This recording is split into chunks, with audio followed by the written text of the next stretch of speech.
Good morning, friends. Today is the 24th of January, and I'm Shuchirunta presenting the morning market update. The Nifty gained 90 points over the day to close at 18,118, forming a perfect doji on the daily charts.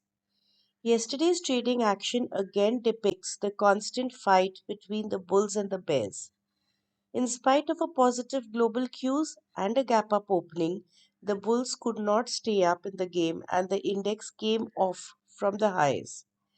Market breadth was also neutral. Technically speaking, the markets have continued its range bound movement and we see a Bollinger Band pinch also developing on the extreme short term charts, indicating a volatility expansion and a large price movement coming up soon. We will still stick to the break of 17,800 to 18,250 range for any decisive trend to be established.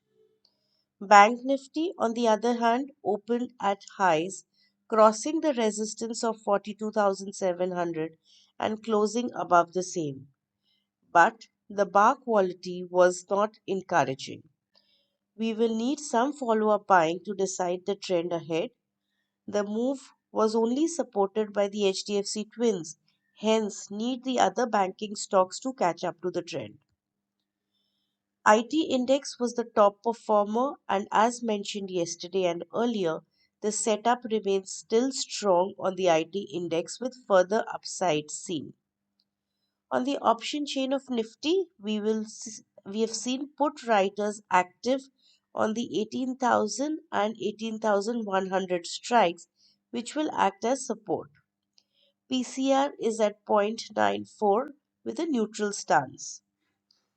US markets had a positive day yesterday with Nasdaq gaining over 2%, whereas Russell 2000 and S&P 500 around 1.25.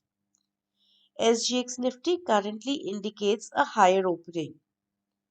Levels for the day: Nifty support will be seen at 18,000 and 7,900, resistance 18,180 and 18,260. Bank Nifty support will be seen at 42,700 and 42,400, resistance 43,100 and 43,400. Thank you.